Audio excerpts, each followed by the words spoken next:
अक्सर ये दिमाग में सवाल आता है कि हमने क्यों जन्म लिया है, हम क्यों पैदा हुए हैं, what is the purpose of life, या फिर मेरा मिशन क्या, अल्टीमेट मिशन क्या है मेरी लाइफ का। क्या मैं सच में एक नॉर्मल ज़िंदगी जीने के लिए आया हूँ कि एक घर में पला बड़ा पैदा हुआ, जॉब करी, फिर शादी करी, फैमिली आगे बढ़ाई, सेविंग्स किए, घर लिया, गाड़ी ली, बच्चों की पढ़ाई लिखाई लगाई, अपना पर्पज सर्व किया एंड फिर चले गए। क्या ये सिर्फ यही पर्पज है, या फिर जैसे इलॉन मस्क हो गए, बिल गेट्स हो गए, स्टीव जॉब्स हो गए, या फिर आइंस्टाइन हो गए, आर्यभट्ट हो गए, जितने भी साइंटिस्ट अलग अलग टाइप के लोग रहे हैं, इनका हमेशा कुछ ना कुछ एक पर्सपेक्टिव रहा है और एक मिशन रहा है लोगों की हेल्प करने में, और वो हुआ भी है। मतलब अगर ये लोग जन्म नहीं लेते तो शायद आज हमारा संसार वैसे न तैसे है। इनफैक्ट इतना ही नहीं, यहाँ पे कलाकारों के बारे में बात कर सकते हैं। यहाँ पे गुरुदत्त हो गए, दिलीप कुमार हो गए, अमिताभ बच्चन हो गए, शाहरुख खान हो गए, या फिर बाहर के भी एक्टर्स हो गए बहुत बहुत सारे, या फिर स्टैनली क्यूब्रिक डायरेक्टर हो गए, स्टीवन स्पीलबर्ग ग्रेट डायरेक्टर हैं, जेम्स कैमरन ग्रेट डायरेक्टर हैं। तो ये भी ना कुछ एवोल्यूशन लेके आए लोगों के लिए, भले ही सिनेमा के थ्रू लेके आए, बट एक विजुअल एक्सपीरियंस दिया मूवीज का और कहानी को प्रेजेंट किया जिसके थ्रू हमें कुछ आइडियाज मिले। फॉर एग्जाम्पल टर्मिनेटर फिल्म 1984 में आई थी and happens to be one of my favourite films. उसमें हमने देखा कि एआई का गलत पार्ट क्या हो सकता है। अगर एआई इतना स्मार्ट हो जाता है, स्काईनेट, तो वो हम पे हमला बोल सकते हैं। इनफैक्ट अब ये बात कितनी सच है ये तो मुझे नहीं पता, बट ऐसा सुनने में आया था कि फेसबुक भी कुछ एआई पे काम कर रहा था, और उसमें ऐसा हुआ था कि एआई जो था, एक एआई दूसरे एआई से आपस में बात करने लग गया था, जिसकी वजह से उसको बंद कर दिया था क्योंकि वो अपने आप को स्मार्ट बनाते जा रहा था। सो कुड बी पॉसिबल वो आगे हार्मफुल रहता मैनकाइंड के लिए, फिर ह्यूमैनिटी के लिए। तो एआई को तो चलिए ठीक है, इंसानों ने बना दिया अपने दिमाग से, कंप्यूटर कोडिंग से, और एआई फिर अपने आप को धीरे धीरे स्मार्ट भी कर जाता है, सीखते भी जाते हैं। पर ह्यूमंस, हमने क्यों इस घर में जन्म लिया है? क्यों हम अंबानी घर में पैदा नहीं हुए? क्यों हम बड़े बड़े रिच फैमिली में पैदा नहीं? क्यों मैं इसी घर में पैदा हूँ? या फिर क्यों मैंने अपना नाम कमाया जिंदगी में? क्यों मैं कुछ नहीं कर पाया? या क्यों उसने, मेरे दोस्त मुझसे आगे निकल गया? क्यों मेरे से शादी नहीं की? या फिर उसकी लाइफ में उसकी शादी उससे क्यों क्यों क्यों? इस सवाल के बारे में थोड़ा डिस्कशन करते हैं। तो अगर हम साइंटिफिक पर्सपेक्टिव से बात करें तो उसका तो सीधा सीधा जवाब है डीएनए रेप्लिकेशन, म्यूटेशन, एवोल्यूशन। और म्यूटेशन इस तरीके से जैसे विद टाइम हमारी बॉडी म्यूटेशन देखा गया है, जैसे हम एप्स से अब इंसान बन चुके हैं।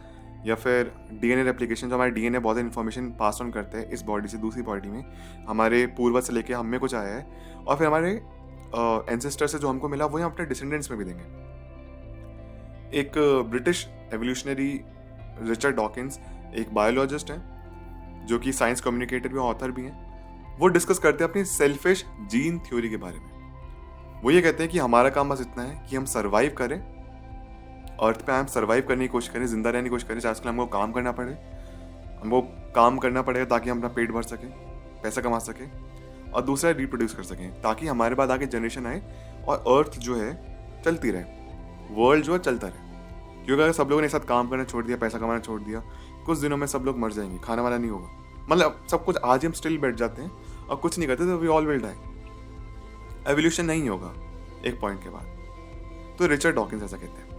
वहीं पे अगर हम बात करें फेमस एस्ट्रोफिजिसिस्ट कार्ल सेगन की, वो ऐसा कहा करते थे कि हमारा जो तरीका है ना यूनिवर्स में आने का, या फिर यूनिवर्स जो हमको जिस तरीके से यहाँ पे लेके आते हैं, वो बस ये है कि हम यूनिवर्स को एक्सपीरियंस कर सकें, या फिर life is a way for the universe to experience itself.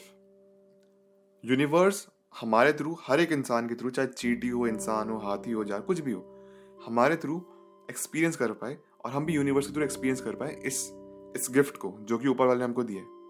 मतलब जेन्युइनली इट्स अ गिफ्ट, अगर इट्स अ ब्लेसिंग कि अगर आप इंसान की बॉडी में पैदा हुए हैं। हम इंटेलिजेंट हैं, हम सोच सकते हैं, बाकी जानवरों के मुकाबले हमें ज़्यादा इंटेलिजेंस है, हम अपनी बात कन्वे कर सकते हैं, भूख लगे तो हम बोल सकते हैं, जानवर नहीं बोल पाते। तो एक बात तो डेफिनेटली हमारे कुछ ना कुछ अच्छे कर्म रहे जिसकी वजह से हम इंसान के शरीर में वापस पैदा हुए। कई बार हमने जन्म लिया इस दुनिया में, कई बार हम पृथ्वी पर आए। तो बेसिकली पॉइंट ये है कि अगर आसान भाषा में बात की जाए या फिर साइंटिफिक पर्सपेक्टिव से बात की जाए तो इतना ही है कि ताकि हम सर्वाइव कर सकें, एवोल्यूशन में हेल्प करें, म्यूटेशन में हेल्प करें, म्यूटेशन का पार्ट बने, एवोल्यूशन में हेल्प करें, इनोवेशन में हेल्प करें। क्योंकि बहुत सारे लोग साइंटिस्ट हैं, बहुत चीज़ नए नए आइडियाज़ लेकर आते हैं, इसकी वजह से ह्यूमैनिटी बेटर होती जाती है। बहुत सारी चीज़ों पे रिसर्च होती है, ये खाना चाहिए, ये नहीं पीना चाहिए, ये करना चाहिए, उसकी वजह से हम चीज़ों को अवॉइड करते हैं। मेडिकेशन बढ़ती जा रही है। May be in the future, वैसे तो कहते हैं इट्स अ कॉन्ट्रोवर्सी कि कैंसर का इलाज है, but it's still a secret अगर है भी तो ये भी कैंसर का इलाज भी प्रॉपर ऑफिशियल तरीके से बाहर आएगा। तो एवोल्यूशन होता है विद टाइम, एंटीडोट्स बनते हैं, हम आगे बढ़ाते हैं, हम लाइफ को बेटर लंबा करने की कोशिश करते हैं। अगर एक एवरेज लाइफ स्पैन 70 ईयर्स का है, तो हम मे भी हो सकता है इन द फ्यूचर हम 70 ईयर्स से 90 ईयर्स एवरेज लाइफ स्पैन बने, एवरेज। और may be in the future 90 to 120 150। For example, जैसे अभी एक आप बहुत सारे देखते होंगे पोस्ट कि जो जैसे 30 ईयर्स ओल्ड 1980s में दिखा करते थे, अब 30 ईयर ओल्ड बच्चे दिखते हैं शक्ल से। या फिर अभी जो जीन है हमारे बॉडी का, वो इस तरीके से काम कर रहे हैं कि अभी एजिंग जो है वो कम हो रही है। मतलब जो ऐसे अगर आप 20 साल के लड़के को देखेंगे आज से 100 साल पहले, तो डिफरेंट था, अभी अलग। तो एवोल्यूशन तो हुआ है, भले ही ज्यादा नोटिसेबल नहीं है, जैसे हम we have lost our tail, but evolution तो हुआ है ना। अब चिंपैंजीज और ह्यूमंस के बीच में बहुत बड़ा डिफरेंस है, मतलब एप से और ह्यूमंस के बीच में एक बहुत बड़ा एवोल्यूशन है, बट 100 ईयर्स में भी कुछ ना कुछ एवोल्यूशन हुआ है, barely noticeable but still noticeable. World famous Greek philosopher Aristotle ये कहते थे कि लाइफ का पर्पस है हैप्पीनेस या फिर फ्लरिशिंग, हैप्पीनेस का जरूर जीना। और यहाँ पे हैप्पीनेस से उनका सिर्फ इतना लिमिटेड मीनिंग नहीं था कि यहाँ पे हैप्पीनेस से मतलब ये है कि हम खुश रहें, आबाद रहें, बढ़िया सी जिंदगी जिए, हंसे खेलते पाए, खाना खाएं, ऐसे। बट उनका मीनिंग था कि हम एक कंप्लीट एक मीनिंगफुल लाइफ जिए और कुछ ना कुछ अच्छा पर्पस सर्व करके जाएं, कुछ पोटेंशियल है हमारे अंदर और उसको हम फुलफिल करके जाएं, क्योंकि पोटेंशियल हर किसी में है और हर ह्यूमन किसी ना किसी यूनिक है। आप आज भी देखेंगे तो हर ह्यूमन के डीएनए में डेफिनेटली काफ़ी चीज़ कॉमन भी है, बट कुछ ना कुछ स्लाइटली थोड़ा सा एवोल्यूशन देखने को मिलेगा और विद धीरे धीरे धीरे धीरे धीरे वो एक कोलैबोरेट होते होते हम सब में कुछ कॉमन एवोल्यूशन देखे जाएंगे। May be in the future हम ज़्यादा लंबे हो सकते हैं, ज़्यादा छोटे हो सकते हैं, ब्रेन का साइज बढ़ सकता है, क्वाइट पॉसिबल। एंड वैसे भी जो आजकल जनरेशन है, they are much more comfortable with technology.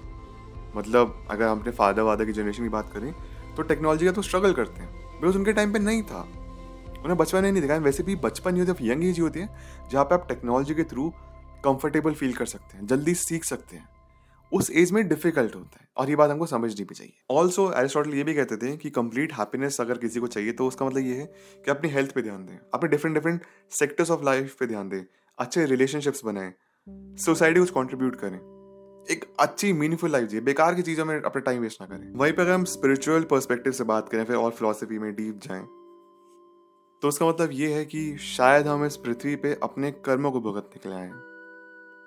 हमने चाहे अच्छे कर्म किए हो फिर बुरे कर्म किए हो, हमको अपने कर्म भुगतने हैं। लाइफ डेथ साइकिल जो है, साइकिल ऑफ लाइफ, ये सबको मिला है। मतलब जो इस पृथ्वी पे जन्म ले रहा है, चाहे वो पेड़ पौधे हैं, जानवर हो, इंसान हो, सबको भुगतने हैं। अगर आपने पिछले लाइफ में कोई अच्छे कर्म किए हैं और उसका फल आपको मेरी लास्ट लाइफ में नहीं मिला, तो हो सकता है कि आप इसी जन्म में किसी एक अमीर घर में पैदा हो जहाँ पे आपको उनका रिजल्ट मिले, लोग आपसे प्यार करें। और जरूर नहीं कि अमीर घर में पैदा, but at least people will love you for what you are. And एक प्रिविलेज फैमिली में आपको मिल सकती है। अगर आपने बुरे कर्म किए तो हो सकता है कि आपको पिछले जन्म में ही उसका फल मिल गया हो, नहीं मिला है तो इस जन्म में मिलेगा। देखिए, कर्म बिना बड़े अलग अलग तरीके से काम करते हैं। दुनिया का एल्गोरिथम है, जैसे सॉफ्टवेयर ऊपर वाले का, या बड़े अलग तरीके से काम करते हैं, हमको नहीं पता। We just a part of it, हम इस यूनिवर्स के इस लॉ के पार्ट हैं, लॉ ऑफ कर्मा के। आपने कुछ बुरा किया है तो तुरंत रिजल्ट मिल सकता है, अच्छा किया है तो भी तुरंत रिजल्ट मिल सकता है, बट ये नेसेसरी नहीं है, नेसेसरी नहीं। बट पॉइंट क्या है कि अच्छे काम तो हमको करते रहने हैं। अब चाहे फिर आप इस गोल से करें कि मैं अच्छे काम इसलिए करूँ ताकि मुझे अच्छा रिजल्ट मिले, इसमें थोड़ा सेल्फिश हो जाएंगे हम, बट ठीक है, still better do good things rather than doing something bad. चाहे भले इस गोल का करिए कि अच्छा काम करिए, लेकिन अच्छा तो करेंगे एटलीस्ट, कि बुरा तो नहीं करेंगे। और अगर अच्छा ना कर सको तो बुरा भी मत करो। Stay in the neutral state, equilibrium maintain करके रखो, वो ज़्यादा important. So overall thing is कि हमें नहीं पता कि हमने अपने कितने अब तक जन्म लिए, मिलियंस एंड ट्रिलियंस ऑफ, हो सकता है हमने जन्म ले लिया।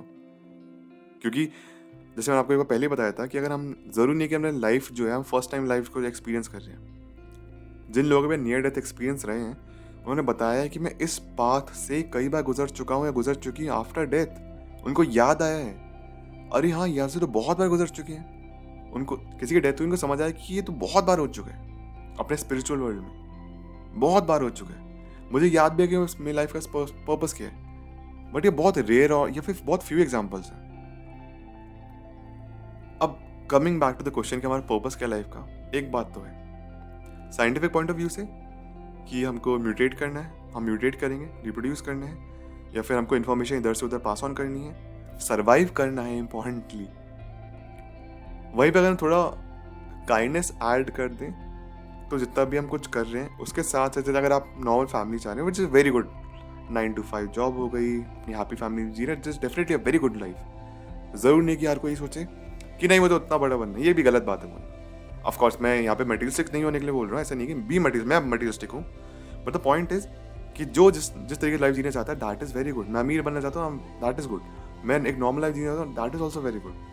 बट द पॉइंट इज मैं जितना भी कुछ कर रहा हूँ उसके साथ साथ कुछ ऐसा मे भी अपने दोस्तों को, अपने आने वाली पीढ़ियों को, अपने आसपास वालों को कुछ हेल्प कर पाऊँ, पैसों के थ्रू नहीं तो खाने के थ्रू। मैं भी जानो कुछ खाना डाल दिया, या फिर किसी भूखे कुछ खाना खिला दिया, या फिर कुछ अपनी बातों से, कोई डिप्रेस है, कोई डिफिकल्ट पीरियड से गुजरा, उसका साथ दे दिया। इतना भी कर देंगे ना तो शायद हमारी लाइफ का एटलीस्ट कुछ पर्पस तो कंप्लीट हो जाएगा। या फिर मुझे ऐसा लगता है कि जब हमारे लास्ट मोमेंट होते हैं लाइफ के, जब तक हम अपनी लाइफ का जो एक्चुअल पर्पस है ना वो कंप्लीट कर ही देते हैं। May be when I will be on my death bed, जब मैं अपने लास्ट के मोमेंट्स याद कर रहा हूँ, I hope, I wish, I pray कि जो जो मैंने चाहा है लाइफ में वो हो जाए और मैं अपने लास्ट मोमेंट से खुश हूँ, और बस ये स्माइल करते करते जाऊँ कि हाँ जो मैं चाहता था वो हो गया, और जो मेरा मिशन था वो कंप्लीट हो गया। जिस मिशन ने मुझे, ऊपर वाले ने मुझे यहाँ पे भेजा था, वो हो गया कंप्लीट। तो ये थी दोस्तों आज की वीडियो। आपके जो भी थॉट्स है प्लीज में शेयर करना। मेरा नाम है अभिनीत भारद्वाज, आप मेरा सोशल मीडिया पे कनेक्ट कर सकते हैं, लिंक आपको डिस्क्रिप्शन बॉक्स में मिल जाएगी। नहीं तो thank you so much for watching this video, take care, bye.